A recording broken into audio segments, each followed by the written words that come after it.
Hey everybody, what's going on? Crazy Ranger over at Extreme Console Mods coming at you. Today we're going to go ahead and we're going to install a button kit on the Xbox One controller. I'm also going to double this video as a how to rebuild your Xbox One controller the easy way. Okay, so a couple of things that we're going to cover first before we go ahead and continue is remember this spring when you put your chipboard in, and stay in the same order of instructions that I'm going to put down here. And the reason for that is because it's going to save you a lot of headache if you try and do it in any other order as far as putting everything back together. You're only going to cause yourself more headache, I promise. If you do things out of order, back up, take the stuff off, and then restart back in the right order. It's going to save you a lot of headache, I promise. So what we're going to do is we're actually going to install this white button kit on a stock Xbox One controller. It's going to get us our bumpers, triggers, analog sticks, D-pads, sync button, and it does come with the top trim piece, but I'm kind of partial to the black one. I think it looks a little bit better. It just it pops a little more, if you know what I mean. So I'm going to go ahead and I'm going to start dropping these buttons inside of here real quick. And while I do that, I would like to ask you guys about a few things. Thinking about starting up some weekly series on YouTube. Eventually I'm going to have just a little bit more time on my hands so I can actually devote some time to it. I've got a couple of series that I'm thinking of, but I want to see what you guys think. Some of you guys do know me personally. Some of you guys have met me. Some of you guys, those of you that have met me, I'm kind of a goofball. I like to joke around, have a good time, all that happy stuff. Now, just feel free to comment below, and I want to see what you guys think. We're going to take this chip here. This is the easy way to put this in. Okay, these two slots down here on the bottom match up with these two tabs down here on the bottom. If you insert the bottom first, and you can literally drop it into place, it will drop on there. First, make sure you put down your conductive rubber pad, otherwise you're going to have some problems. Then we're going to utilize those two slots, literally, dink, and it's almost every time it drops on there perfectly. Now there's 6 screws that we're going to drop in here. I always like to hold the controller center mass right where this hole is, because that's going to give you the most optimal movement. It's going to make life a little bit easier for you without having to worry the buttons are going to fall out or the buttons are going to move. These are nothing like the Xbox 360 controllers.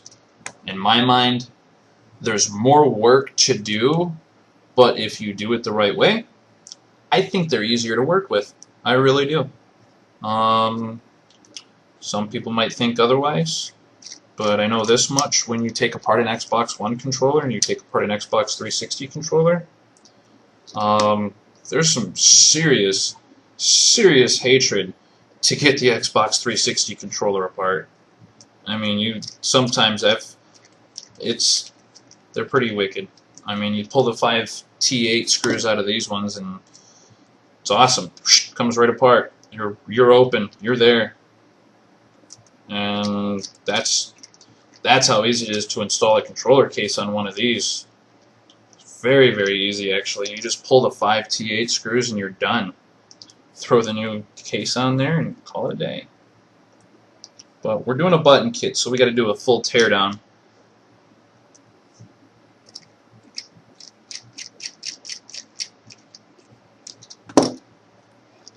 Okay, and what we're going to do after this is we're actually going to run our rumble pads. Whoops. Yes, I got some big fingers, so it's kind of hard for me to see inside of here sometimes. When you have that problem, if you take and you use your finger as a guide, it does become a little bit easier for your novice DIY guys who haven't done this too much, or you're just starting up and trying to figure stuff out. Me myself, I enjoy doing stuff like this, so this this really isn't work at all. It's actually a lot of fun. But what we're going to go ahead and we're going to do next, make sure those are pretty up and down, not your little battery tabs here. Make sure they're not bending over one way or the other. That tends to happen when you're doing stuff a lot with these. But we're actually going to go ahead, we're going to drop this chipboard in next. And you'll see that you're lined up properly with the guideposts that are right inside of here. There's one over here just to the right of this screw, and then there's one over here just to the left of where this screw goes. There's only 2 mounting screws, one on the left, one on the right, and they're right next to the rumbles. So we're going to go ahead. Now, we're just going to put pressure right behind this analog stick. You can see the solder points right there. Just put your thumb right in the center, squeeze down. You'll hear a click. It'll be a very profound click, but there will be a click, and you're good to go. So what we're going to do after that, just drop these other 2 screws in, and then we're done messing with the boards themselves. We just have to install some parts and put it together.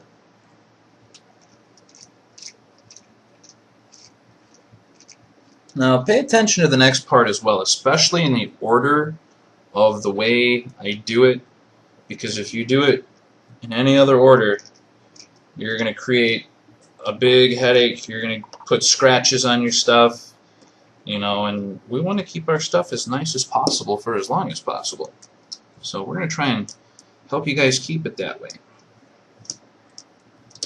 So what we're going to go ahead and do is at this point we're going to reroute our wires back up to the top over to the trigger housing.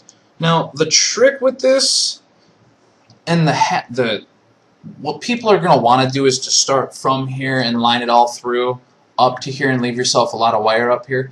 That's what's going to habitually happen because this is where the wire starts off. However, you want to start from the rumble end because you want to make sure that you give yourself enough room to do everything that you need to do. So we're going to hold that in place. We're going to run those wires right where they used to be.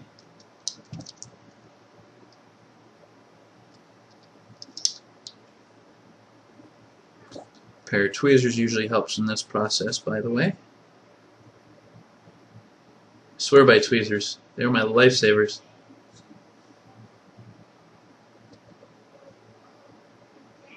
There we go.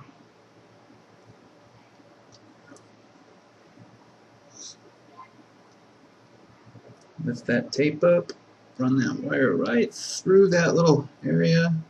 And once you get your tape down, you're usually pretty good to go. Pull myself a little bit of slack up here by the trigger housing. Of course, the wire wants to do its own thing.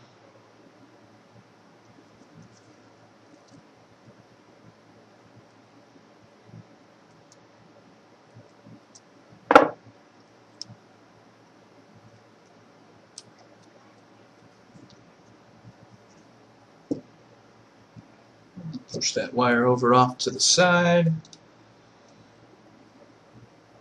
So now what we're going to do is we're going to go ahead, we're going to grab our trigger housing. It's literally going to seat itself damn near, if you have the rumble in there the correct way. Now when you're looking at it, you're going to want to pay attention to the screw holes.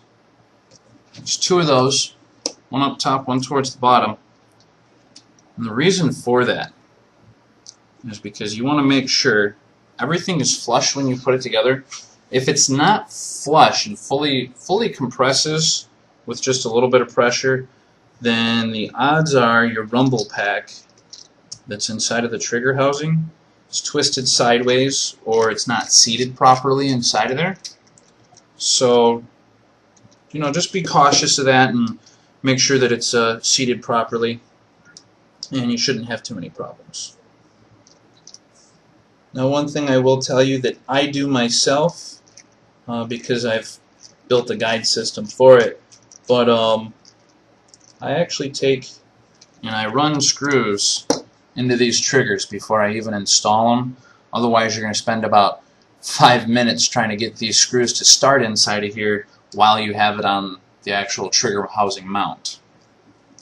So we're going to go ahead, we're going to run this rumble now. Like I said, start from your rumble pad,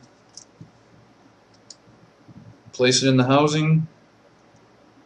Now when you're doing this, I didn't really cover this on the other one, but make sure you're giving yourself enough room to literally, you can see where the wire is starting at. Take it underneath of this metal post, and you're going to have all the room that you need to do anything else that you're going to need. And then what I like to do is I like to pin that wire so it doesn't move a whole lot. Now on this side it is a little bit trickier. There's a little more stuff to weave through. If you use your thumb to pin the wire in place, you shouldn't have too many problems getting it to stay put. You know, if you need to, take your T6 and push down in certain areas. Secure that wire really, really well, and you shouldn't get too many problems. I try not to touch the tape as much as possible. Sometimes it is inevitable. And if you do, only touch it in one portion or one corner. So that way you're not, you know, causing it to become unsticky and unusable. Then you have to go get more tape. Voila. Just about the right room that we need. Trigger fully extending. Life is good. This wire over here just does not want to stay in the right spot.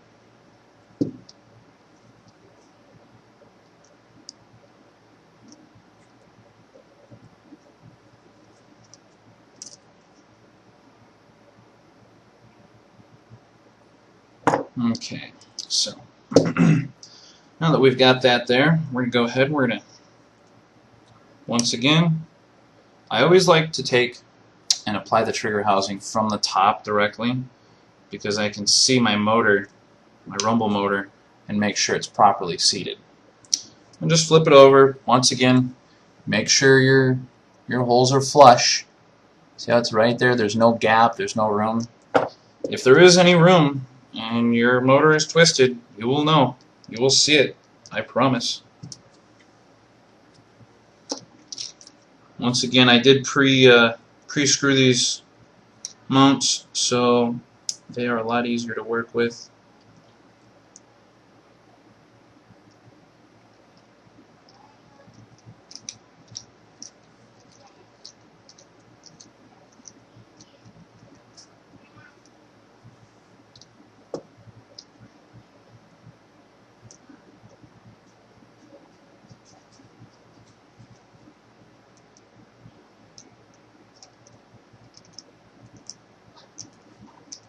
Now I will tell you that sometimes in order to get these to go, once you have them pre-threaded, sometimes more pressure isn't always better. Hold it just so it stays straight and start twisting. If you get one of these screwdrivers that has the twisty end, you can use it as a guide. Seat it in your hand and it'll sit there and twist, and you can keep pressure right here and it gives you more stable control. So now what we're going to do is we're going to go ahead and we're going to install our bumpers. Oh, I do apologize. We actually need to install our top middle trim first, so that way we don't scratch up our bumpers. And the way we're going to do this, super easy. I mean super easy. I show this angle because you have to actually come in with the end where the two holes are facing upwards at this angle. You're actually going to feed it into the back first, but you want to make sure you're staying face up so you can make sure that you're properly aligned. If you're properly aligned, you're not going to mess anything up in the back.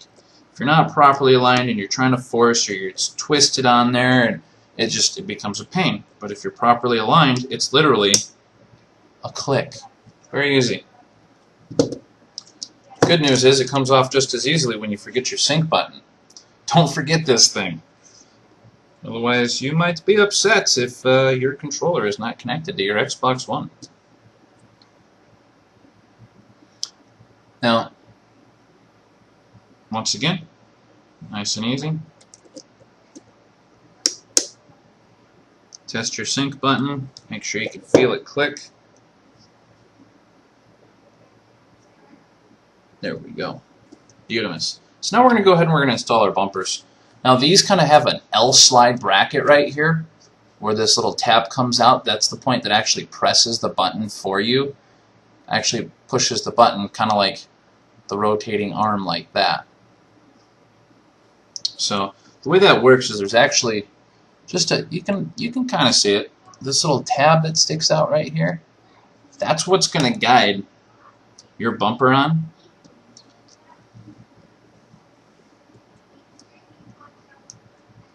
And here's the cool part. Top mount, bottom, well, bottom mount first.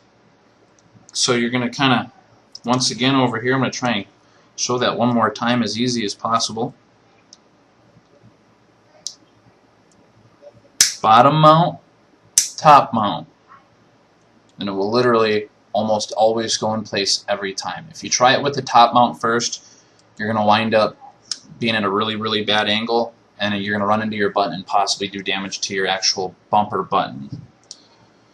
So we're pretty much at the point where we're almost done. We just got to drop the D-pad on here, which has 3 tabs and 3 corresponding slots. With the one that does not have the tab, that goes on the bottom of your controller. As you can see, tab here, tab here, tab here, no tab. So that's actually going to go towards the bottom. You're going to drop that right into place.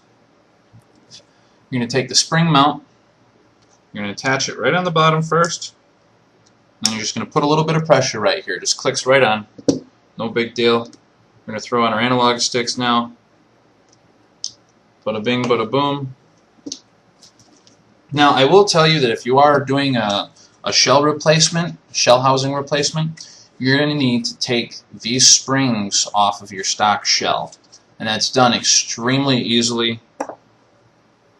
You can get in here dang near with your fingernails and pry them out, and then it just takes a little bit of pressure and it will literally push through.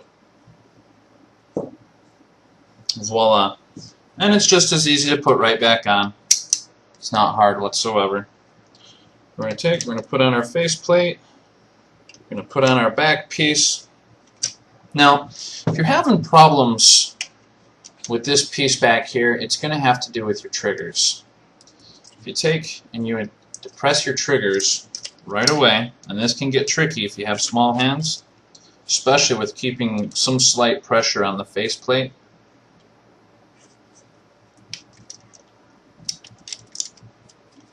And that's it. Give yourself some button press just to make sure. Nice sound. Everything feels right. Nothing feels like it's getting caught up anywhere. Okay. Then when you put the screws back in, I always go with the top 3 screws, the one in the middle, of course for the stability, and the easier, makes it easier just to hold the controller. You're not having to worry about making sure your faceplate or your backplate's going to fall off. But always, always, always make sure you go with these top 2. The top 3 rather first, and I'm going to show you why in just a moment.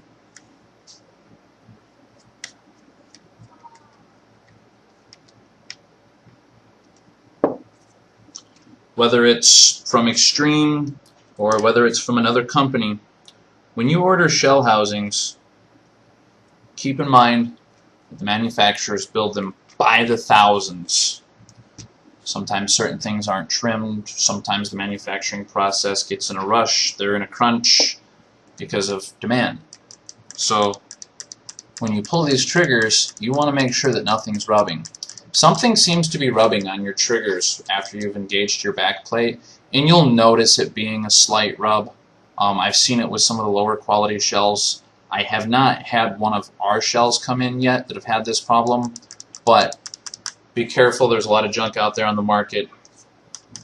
You want to be able to hear that nice click just like that. I've actually, we're just about done now. It's just as simple as popping your trim pieces back on the sides.